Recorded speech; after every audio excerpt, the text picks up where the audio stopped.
Amen. Sa pagpapatuloy po natin ang pag-aaral tungkol sa atin pong Panginoong Jesus, sa kanyang pong buhay, Luke chapter 2, beginning from verse 40 up to verse 52. Luke chapter 2, beginning from verse 40 up to verse 52. Kaya po natin magsitayo bilang pag-aaral natin sa pagbasa ng banal na salita ng Diyos.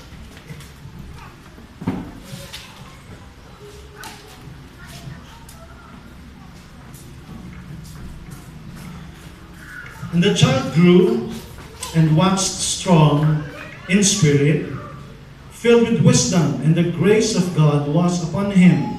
Now his parents went to Jerusalem every year at the feast of the Passover. And when he was 12 years old, they went up to Jerusalem after the custom of the feast. And when they had fulfilled the days as they returned, the child Jesus tarried behind in Jerusalem, and Joseph and his mother knew not of it. But they, supposing him to have been in the company, went a day's journey, and they sought him among their kinsfolk and acquaintance. And when they found him not, they turned back again to Jerusalem, seeking him. And it came to pass that after 3 days they found him in the temple, sitting in the midst of the doctors, both hearing them and asking them questions. And all that heard him were astonished at his understanding and answers. And when they saw him, they were amazed. And his mother said unto him, Son, why hast thou thus dealt with us? Behold, thy father and I have sought thee sorrowing. And he said unto them, How is it that ye sought me? Wist ye not that I must be about my father's business? And they understood not the saying which he spake unto them. And he went down with them, and came to Nazareth, and was subject unto them. But his mother kept all these sayings in her heart.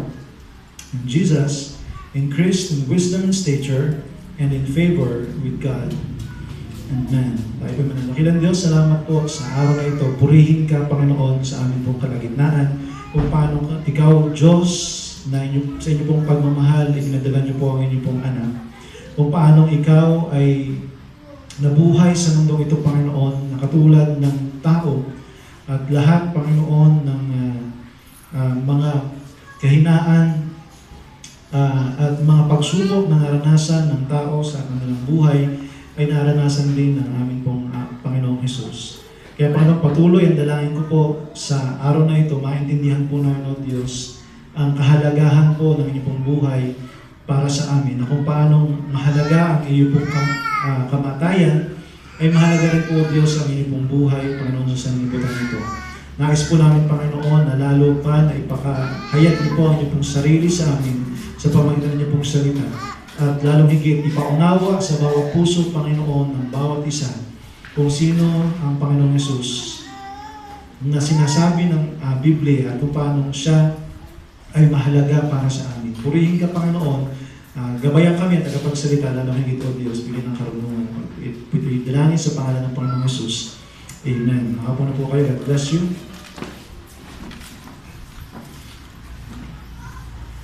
Okay, sa pag-aaral po natin mga kapatid, we would like to study the life of the child Jesus.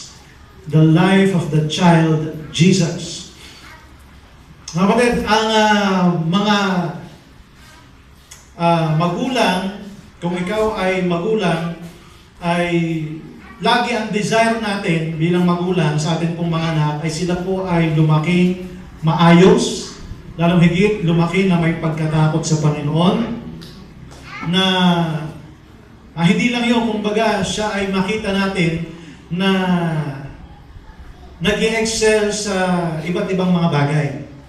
Okay? Lalo ngayon, uso-uso sa palabas, yung little big shots, na kung saan natin yung mga anak, yung mga batang maliliit, ay ipinakikita, isinashowcase ang kanilang talent, ang kanilang galing, kung saan sila ay mahusay, ang mga talento nila, at kung paano makikita natin sa mga mata ng mga magulang, kung gaano sila natutuwa at kung gaano sila ka-proud sa kanilang anak na mahusay. At kahit ako sa akin pong buhay, ay minsan ding nangarap, sabi ko, sana yung aking mga anak, magiging mga anak ay bigyan din ng Panginoon ng talent. Hindi ko alam kung anong talent na binigay sa aking mga anak. Naalala ko nung si Agum ay nagbubuntis pa, sige yung pinapakinggan namin ng music, yung sa tiyan niya habang siya ay nagbubuntis, tapos sige ang tugtog niya ng organ ng panahon. Iniisip-isip namin sana ang aming magiging anak na si Ezra, si Ezra na kong panganay, ay maging musically inclined. Pero hanggang ngayon, hindi namin makita kung may effect ba sa kanya yung aming ginawa. Pero ganun po tayo bilang mga magulang. We have desires sa atin po mga anak to excel. Now, kung meron po na mga geniuses sa panahon po natin ngayon, at maging nung unang panahon, lumalabas ang mga bata na sa murang edad. I heard na meron pong bata na nakakapagbasa na ng maayos sa iba't ibang lengguwahe sa age of 2. Hindi ko pambihira, grabe ang mga talent ng mga bata. Merong mga nagko-compose na ng mga musical plays, na kung ano-ano. Na mga maliit pa, mga bata pa, binabayaran, I think, ng gobyerno, kung sino ba yan, si Mozart, siguro yun, na bata pa lamang ay talagang gano'n ang kanyang talent. Now, ano kaya ang pakiramdam ng mga magulang, lalo higit ni Maria, na ang kanyang anak ay perpektong bata? The perfect child. Na kung paano ang batang ito ay lumalaki, ang Panginoong Hesus, na namamasdan nila, alam nila na ito ay anak ng Diyos, alam nila na ito ang piniling na Mesiyas, pero hindi nila alam kung ano ang laking responsibilidad na nasa kanila, na nasa kanilang pangangalaga ang perpektong bata. Ano kayang pakiramdam na yung bata, yung anak mo, hindi ka sasakit ang ulo sa pagsaway? No. Huwag mo isubo yan, dirty yan. Huwag mo gagawin, huwag ka malikot, huwag mo awayin niya kami, huwag mo paluin, huwag mo... Lagi pagka may bata, makarinig mo lagi yung salitang, huwag. Okay, bakit? Sapagkat ang mga anak ay talagang likas, natural sa kanila. Anong pakiramdam ni Jose na hindi sila nagsasaway kay Jesus? Hindi nagpapasaway, ang bait, lahat ng sinasabi, lahat ng kilos ay tamang-tama, perpekto. Ano kaya ang pakiramdam ng ganung magulang? Ano po? Kaya we can only imagine kung ano yun. Pero dito po, sa atin pong binasa, ay the only recorded incident from the 1-year-old, almost 1-year-old ang Panginoong Hesus, hanggang siya po ay 30 years old. Isa lang ang inirecord, okay, na insidente. At kung ito'y kaisa-isang inirecord, ito po ay, I believe, napakahalaga. Okay? Sapagkat dito i-focus yung 30 years na nabuhay ang Panginoong Hesus, isang pagkakataon lang. Okay? So basahin po natin dito sa atin pong text sa Luke chapter 2, number 1, the progress of the child Jesus. Sa chapter 2, verse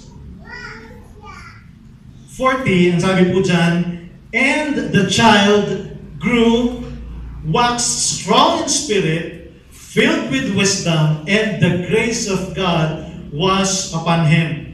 Yung unang portion, the child grew, ay atin pong ine-expect na. Pagka mayroong bata, siyempre ang bata na yan ay lalaki. Ang bata na yan ay magkakaroon ng edad. Siyempre, kita mo siya na siya'y tumatangkad, okay? Physically, nagde-develop po siya. Ang mga bata na tulad po, nakakakita tayo every day.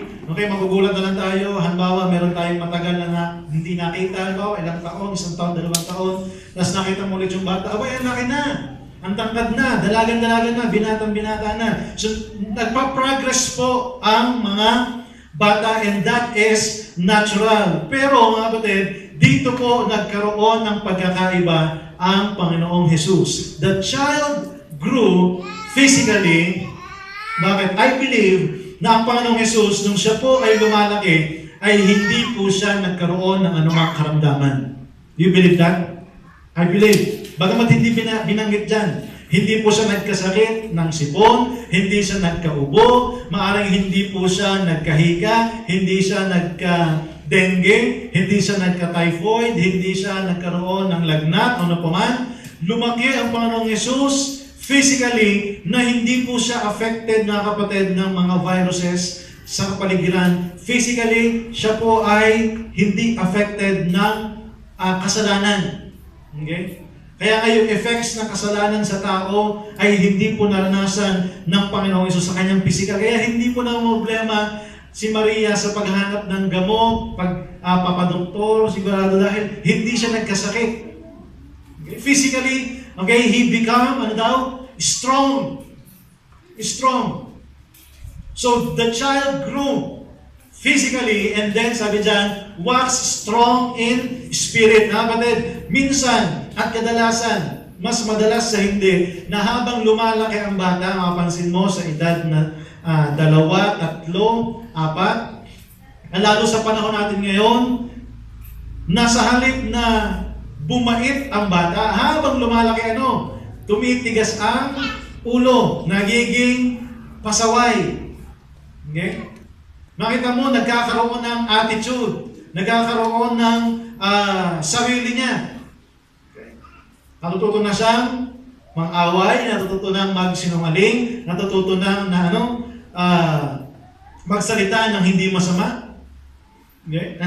Magsalita ng masama. Pero ang Panginoong Hesus, as He grows as a child, sabi dyan, He was strong in spirit. Ang pinag-usapan po dito mga kapatid ay maaari yung emotional ng Panginoong Hesus. Hindi po siya hindi po siya iyakin, hindi po mainitin ng ulo, hindi po siya nangaaway. Kung baga makikita mo ang bata na ito, the perfect child, habang siya'y lumalaki, ay talagang perfectong-perfecto ang kanyang paglaki. Kakaiba siya sa lahat ng mga bata. Simula noong unang panahon hanggang sa wakas ng sanlibutan, nag-iisa ang Panginoong Hesus sa kanyang development. Okay? He was strong in spirit. Okay, makita mo siya na pag nakikipaglaro siya, hindi siya madamot, hindi siya nang-aaway, hindi siya napipikon, okay, matulungin siya. All those characters, godliness, humility, love, makikita mo sa developing na bata na yan. Kakaibang-kakaiba sa mga bata sa ngayon. Okay? Kakaibang-kakaiba. Kahit pa sabihin mo, anak ng pastor yan. Minsan nga, mas matindi pa ang anak ng pastor. Okay, next. Alala ko sa Ezra, Daddy, ikaw ang boss sa mga men. Si Mami naman, boss sa mga ladies. Ako naman, boss sa mga kids. Boss mo ng boss dito. Ang bihira ko sa Ezra. Sabi niya, now, once strong in spirit, filled with wisdom. Makita mga kapatid, ang mga kabataan ngayon, sabi ng Biblia, ipinanganganak ang anak, foolishness is bound in the heart of a child. Ang bata ay mangmang, napupuspos ng kamangmangan ang puso ng bata. Okay? Pero mga kapatid, ang Panginoong Hesus, He is filled with wisdom. Bawat salita na lalabas sa kanyang bibig ay parang Diyos na nga ang nasasalita. He is God incarnate. Ang Diyos na nagkatawang tao sa batang ito, sa salita niya ay talagang makikita mo ang wisdom, karunungan. Anong pakiramdam ng magulang? Okay? Anong pakiramdam ni Maria sa ganitong mga bagay? At maaring sa dami ng sinasabi, maraming sinabi at talagang araw-araw nagsasalita ang Panginoong Hesus doon sa kanilang bahay, doon sa shop ng kanyang tatay, sa kanyang tatay-tatayan na si Jose.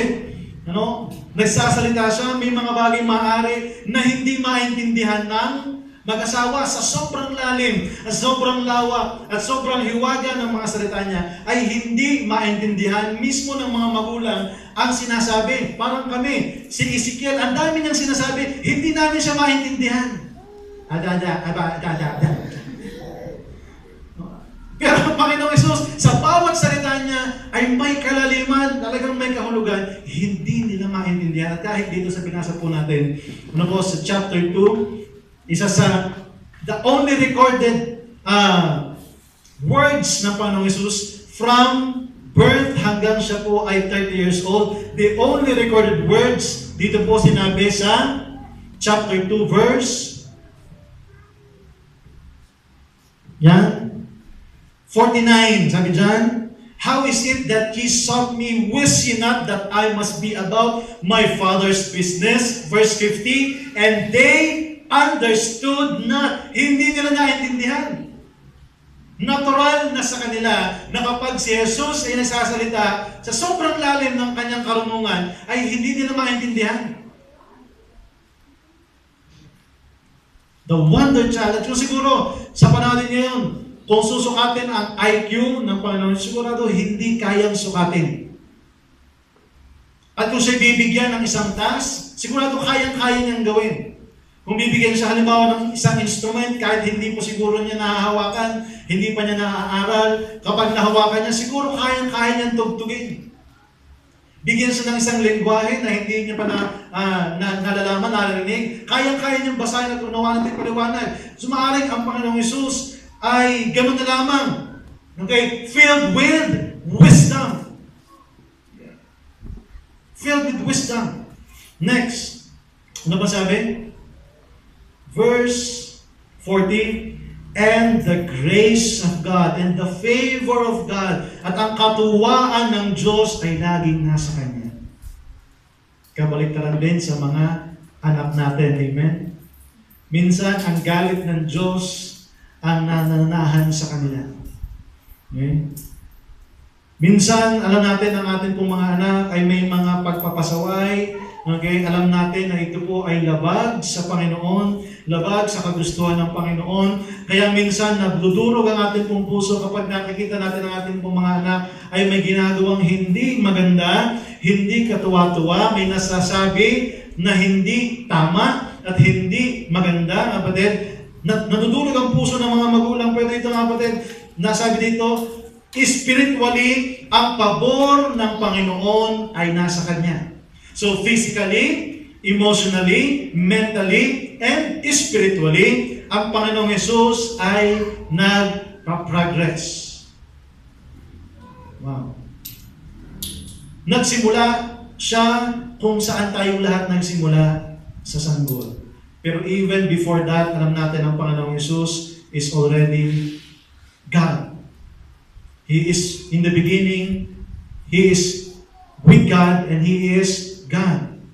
Now, verse 41, ito na po, yung nag-iisang kwento sa buhay ng Panginoong Hesus. Verse 41, nung siya po ay under 30 years old, now his parents went to Jerusalem every year at the feast of the Passover.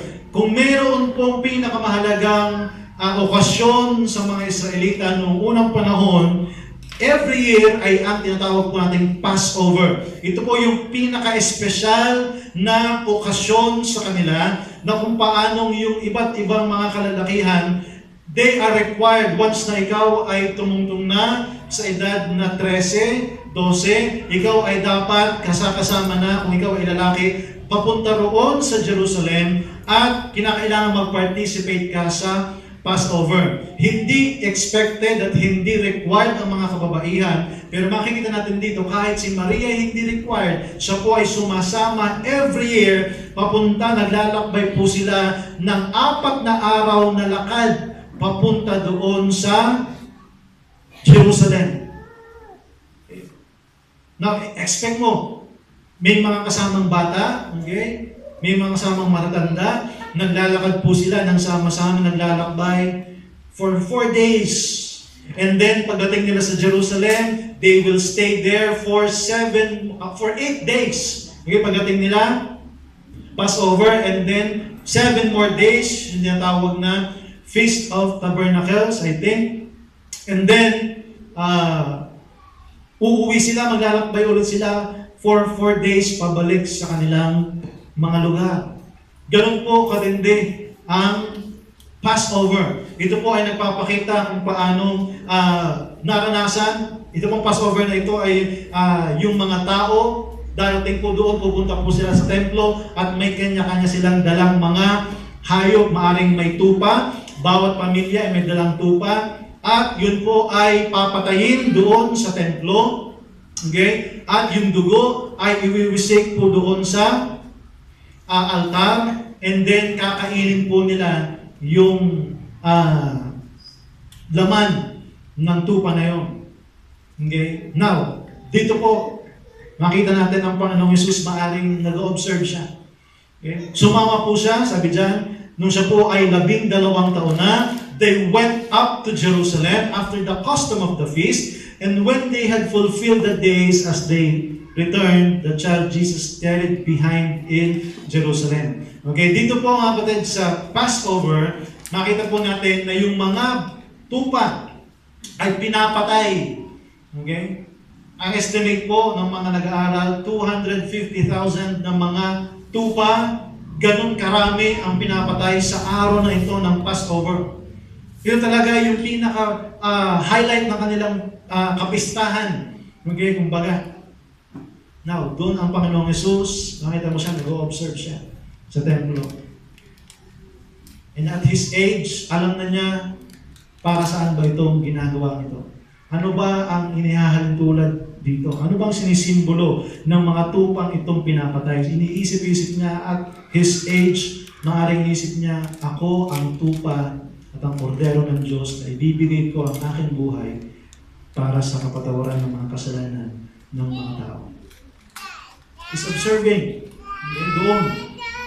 Kaya very vivid, maaari sa paningin ng Panginoong Hesus, yung mga tupa na pinapatay, dumadanak ang dugo, doon ay maaari naintindihan niya at naunawa na niya ang kanyang misyon kung bakit siya po ay dumating sa mundong ito upang mabuhay ng malinis at upang mamatay para sa kasalanan. Na siya mismo ang tatapos sa tradisyon na ito ng pagpatay ng mga tupa. Siya mismo ang papasan ng kasalanan ng sanlibutan. And then, sabi dyan, nung natapos po nila, the child Jesus tarried behind in Jerusalem, and Joseph and his mother knew not of it. Nanatili po doon ang Panginoong Hesus. Now, itong si Maria at si Jose, siguro expectation nila dahil they know that Jesus is a perfect child. Alam nila na si Jesus ay hindi pasaway, hindi siya distracted, hindi siya kung ano-anong ginagawa at kung saan-saan pumupunta katulad ng mga anak po natin, na kapag ka nawala sa paningin natin ay kung saan-saan na, maya-maya may umiiyak na, okay? May inaaway na pala, may nangyari na pala. Alam nila na ang Panginoong Hesus ay hindi ganoon. Na sila bilang naranasan at kilala nila ang Panginoong Hesus simula sa kapanganakan, alam nila na ang Panginoong Hesus ay always on time, always in schedule, in the right place, in the right time. Kaya nung alam nila na sila yung uwian na, expect na nila na si Jesus ay kasama na rin nila. Hindi na para nila asikasuhin ng Panginoong Hesus because He is mature. Ang problema ngayon, may mga bata, 18 anyos na, talagang yung mga magulang pa rin, kamusta na po, kamusta na? Grabe asikaso, 18 anyos na. Okay? Na dapat sila na, ay hindi pa rin. Pero dito ang Panginoon, makita natin ang maturity, kaya nga hindi nila alam. Nagsimula na silang maglakbay, okay? Expectation nila, kasama na nila ang Panginoong Hesus doon, sa maraming mga tao doon. Ang sabi nila, kapag sila po'y naglalakbay, nasa unahan yung mga bata, sunod yung mga kababaihan, and then yung mga kalalakihan, para hindi po naiiwan ng mga bata. Kung gano'ng kabilis lang ang lakad ng mga bata habang sila naglalakbay, ganun lang yung kanilang bilis ng paglalakbay. Kaya umaabot sila ng 4 days para makarating sa kanilang tahanan. Okay? Now, akala nila, ano doon na? Ang Panginoon sumarin doon sa harapan o meron kasamang mga kamag-anak. Kaya naglakbay na sila for 1 day. 1 day, sapagkat 4 days po yung paglalakbay na yan. Nung paglakbay na sila ng isang araw, okay, siguro dumilim na, okay, magpapahinga na tayo, dito na tayo, chinecheck nila, nasa na ang Panginoong Wala pala dito. Inikot na lahat ng kanilang mga kasamahan. Wala doon ang batang si Jesus. Now, nag-alala na sila. Pinalipas ang buong magdamag at kinabukasan habang madilim pa, maaari sila'y nagkakbay na mag-asawa pabalik sa Jerusalem na silang dalawa lang. Lakbay sila. So, one day, papunta ron. One day, pabalik. Okay? And then, pagdating nila sa Jerusalem, one day silang naghanap. Ang sabi dyan, they sought him among their kinsfolk and acquaintance, and when they found him not, they turned back again to Jerusalem, seeking him. And it came to pass that after 3 days, okay, 3 araw, bago nila muling makita ang Panginoong Jesus, ang batang si Jesus, they found him in the temple, sitting in the midst of the doctors. Hindi po ito yung doktor ng mga may sakit. Ito po yung mga doctors, mga magagaling magtayo ng tao, doctors of the law kung tawagin, both hearing them and asking them questions. Nakikinig siya sa kalagitnaan at maaari nagtatanong din. Kaya ako'y natutuwa kapag ang bata ay matanong. Yung talagang alam mo at kita mo na interesado sa curious. Ibig sabihin, nag-iisip siya. Okay? Ito yung batang ito na hindi lang ang pakialam niya yung sarili niya, nag-iisip siya. Okay? So, ganun po ang Panginoong Jesus, naupo siya, nakikinig, at nagtatanong bilang isang bata. Ngunit kahit sa kanyang pakikinig at sa kanyang pagtatanong, all that heard him, sabi dyan, were astonished at his understanding and answers. Hindi naka-record dito ano ba yung klase ng mga tanong, gaano ba kalalalim, gaano ba kalalawak yung tanong ng Panginoong Jesus. Pero masabi, lahat ng nakarinig ay namangha at nagulat kung paano sa edad na ito na 12 anyos ay napakalalim na ng kanyang kaalaman sa mga bagay espiritual. At kung meron mga kapatid na interes ang Panginoong Jesus, hindi karate, hindi swimming, hindi basketball, hindi chess, hindi kung ano-anong bagay, kundi mga bagay espiritual. At ito po ang dapat meron sa atin pong mga anak. Na hindi lamang sila interesado sa pag-aaral, sa math, sa English, sa science, kundi interesado sila sa mga bagay espiritual. Okay? Now, number 2, the pattern. Dito po makita natin na kung ang bata na ang Panginoong Jesus ay narito at interesado siya sa pakikinig, pagtatanong sa mga bagay espiritual, mga kapatid, dapat gayon din tayo. Ang problema, ang mga kabataan ngayon, ang dami ng ina-idol, ang dami ng mga ginagaya. Kung sino-sino, ano-ano na mga uso ngayon ang ina-adapt ng mga kabataan ngayon. Lalo ngayon sa advance ng ating pong technology, andyan ang social media, andyan TV, movies, ang daming nakikita, ang daming gustong gayanin ng mga kabataan ngayon.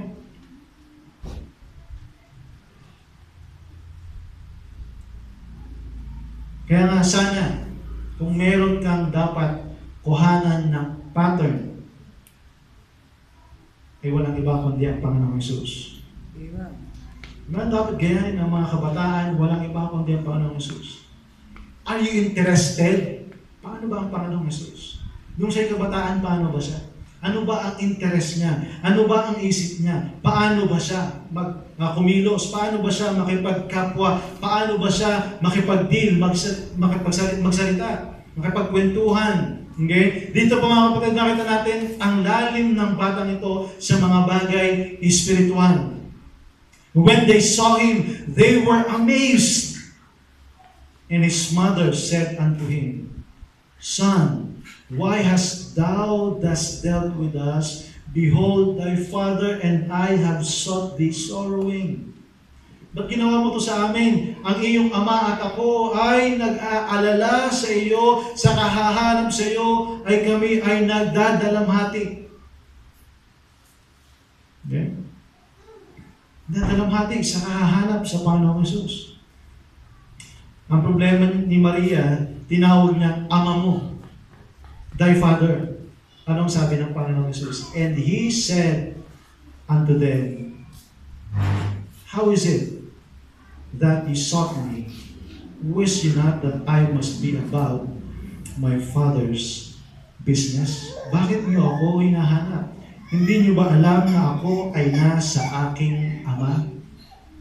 Okay. Yung salita pong business ay wala po sa original. Pero po, Father, kaya nga maaring ang pag-translate dyan, ako ay nasa aking Ama. Ba't kayo nag-aalala? Ako'y nasa aking Ama. Hinahanap niyo ako ay nasa aking Ama. Ako ay nasa aking Amang kalooban, nasa purpose, nasa layunin, nasa kalooban, okay? Nasa kagustuhan ng aking Ama. Tinuro niya, ang tinutukoy niyang Ama ay ang Diyos, hindi si Jose. Okay? Bakit kayo nag-aalala? He perfectly knows the purpose why He came, na siya'y dumating dito sa mundong ito upang sundin ang kalooban ng kanyang Ama. The problem is, ang mga kabataan po natin ngayon, ang iniisip na ay yung kanilang sariling kagustuhan. Pagka nagkagusto, pagka ito ang pinili, hindi mo na mabalik-balik ang desisyon. Fix na. Pagka gusto, gusto. Hindi po dapat ganon. Kung ikaw ay kabataan, wala ka pang sariling pamilya, matuto kang magpasakop sa iyong mga magulang. Sa kalooban ng iyong mga magulang. Okay? At dito po pinakita ng Panginoong Hesus that at His age of 12, ang mas mahalaga na sa Kanya ay ang hindi na yung physical relationship sa Kanyang ina na si Maria, kundi yung Kanyang spiritual relationship sa Diyos. Ito po dapat makita, mga kapatid, ng mga kabataan, ang halaga ng spiritual na relasyon sa Panginoon. Wala ka dapat iisipin pinakamahalaga, kundi spiritual na relasyon mo sa iyong Amang nasa langit. Mga kapatid, minsan meron tayong mga magulang na labag, may mga kamag-anak na labag sa kalooban ng Diyos, hindi mo magawang manindigan, hindi mo magawa na tanggihan, sapagkat kasi nga kamag-anak, kasi nga nanay, kasi nga tatay, kasi nga kapatid. Pero kung iisipin ang dapat bigyan ng halaga kung paanong ang Panginoong Hesus mas binigyan pahalaga niya ang relasyon niya at tungkulin niya sa kanyang Ama, ganun din po tayo bilang mga Kristiyano. Isipin po natin, mga kapatid, ang pinakamahalaga sa atin ay ang relasyon natin sa Diyos, ang tungkulin natin sa Diyos. Wala nang pinakamahalaga sa mundong ito. Isipin mo, dumating ang Panginoon, sabi niya, I came not to give peace, kundi magdala ng taba, sapagkat ang Ama magiging laban sa anak, ang anak laban sa Ama, ang mga magkakamag-anak ay magiging laban sa isa't isa. Kapag dumating ang Panginoong Hesus, alam natin na mas mabigat para sa atin ang relasyon natin sa Panginoong Hesus. My Father's business. Sa kanyang edad na ito, mga kapatid, malinaw na sa kanya ang purpose ng kanyang pagdating. Okay. Verse 50, and they understood not the saying which He spake unto them. Katulad ng mga naunang mga salita ng Panginoong Hesus, hindi nila naiintindihan ang salitang ito. Ngunit itinago ito ni Maria sa kanya pong puso. Verse 51, and He went down with them and came to Nazareth and was subject unto them. being a perfect child, being a child, walk strong in spirit and filled with wisdom, sa kabila na siya po ay Diyos na nagkatawang tao, mga kapatid, ay nagawa pa rin ni Jesus na magpasakop sa kanyang mga magulang. Alam niya na kailangan pa rin niyang magpasakop sa kanila. Subject unto them. Na kapag ka ang kanilang kagustuhan ay hindi labag sa kalooban ng kanyang ama, ay susundin niya sila. Pero alam niya na kapag ka hindi tama, hindi maganda, hindi kalooban ng Diyos, masusundin niya ang Diyos kaysa sa kanyang magulang, kaysa sa kanyang ina at kay Jose.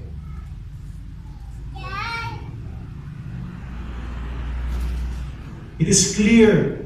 The purpose is clear. Now, verse 52, and Jesus increased in wisdom and stature and in favor with God and men. Pero gusto ko pong pansinin niyo po, mga kapatid, sa Luke chapter 2, dito po sa kabuuan, even sa Matthew chapter 2, at sa Luke chapter 2, meron pong isang katangian na magkakatulad po sila ng reaksyon sa Panginoong Hesus. And that is always seeking the Lord.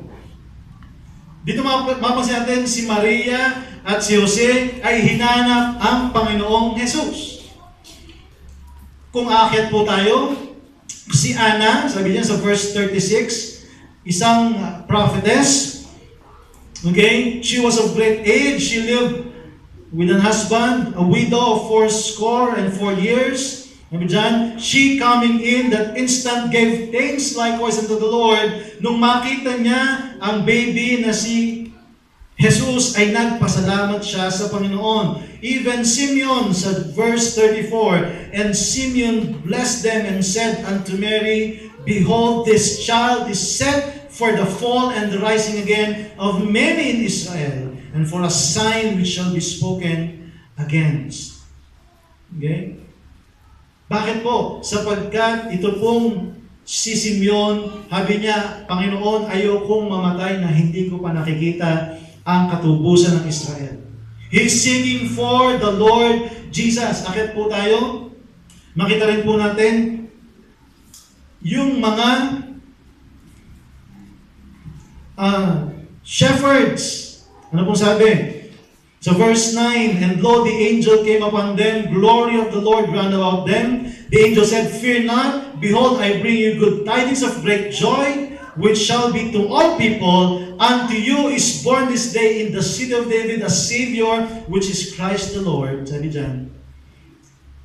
Verse 15, and it came to pass as the angels were gone away from them into heaven, the shepherds said one to another, let us now go even unto Bethlehem, and see this thing which is come to pass.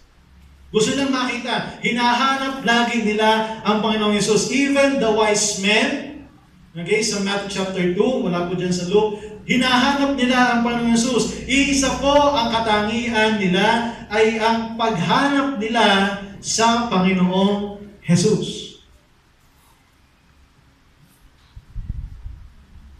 And it is a very wise thing to do. Again din po sa atin.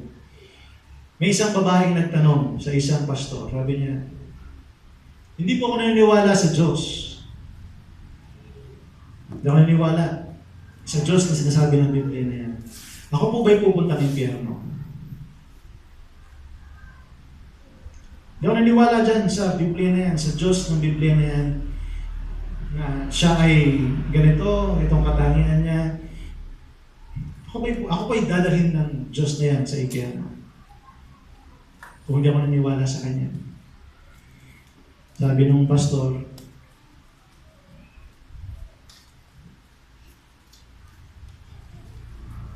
ano po ba ang langit?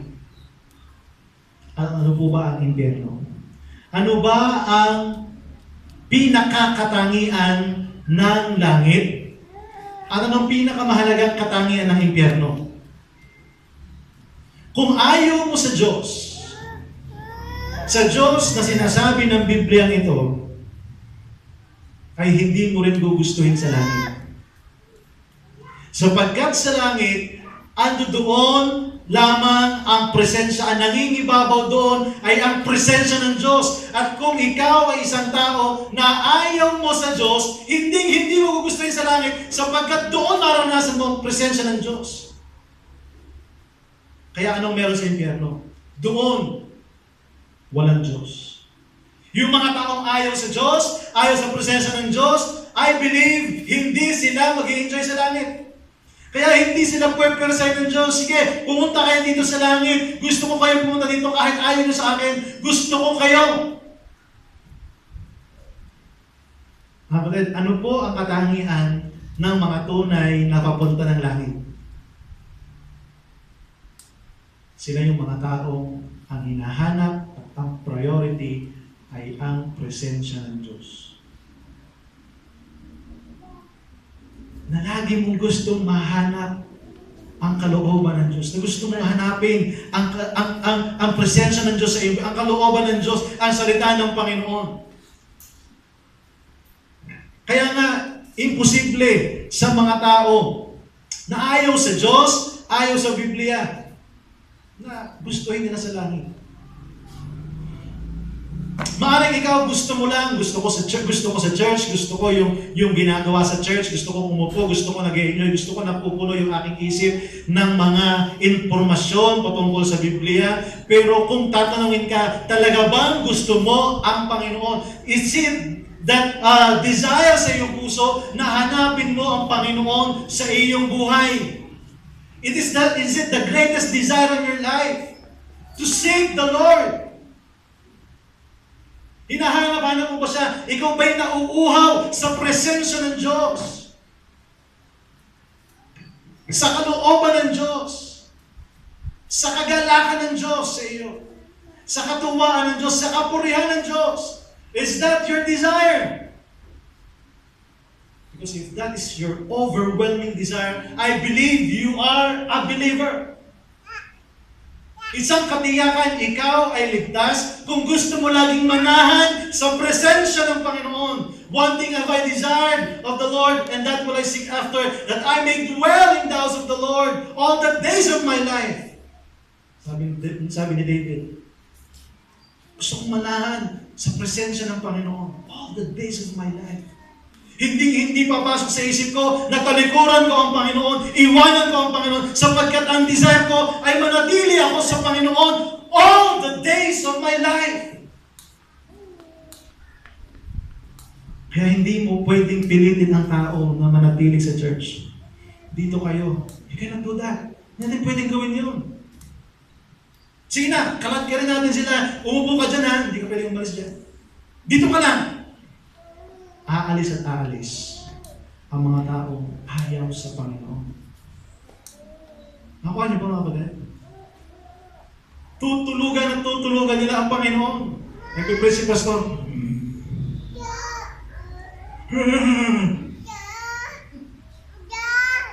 Binuksan pa lang ang Biblia ni Pastor, humihikab na. At kapag sinarado ng Biblia at Amen, gising na. Bakit? Kakain na tayo. Asahan kaya mga kapatid, lagay na ang puso ko na kung ang isang tao ay sa Diyos, mananatili siya sa Diyos. Pero kung isang tayo ayaw sa Diyos, wala tayong magagawa. Sabi nga, kaya mong dalhin ang kabayo sa tubigan upang uminom. Pero para siya painumin, hindi mo kayang gawin. Kaya mo siyang dalhin doon. Pero yung uminom, pag ayaw ng kabayo, sisipahin niya yan. Inom na! Sabi ko sa kabayo, hindi pwede. Dahil mo siya doon. At kung talagang siya'y uhaw, iinom at iinom niya. Same with Jesus Christ. You will seek for Him. At alam mo, mga kapatid, ang tanong ng Panginoong Hesus kay Maria, okay, Jose, anong tanong? Bakit niyo ba ako hinahanap?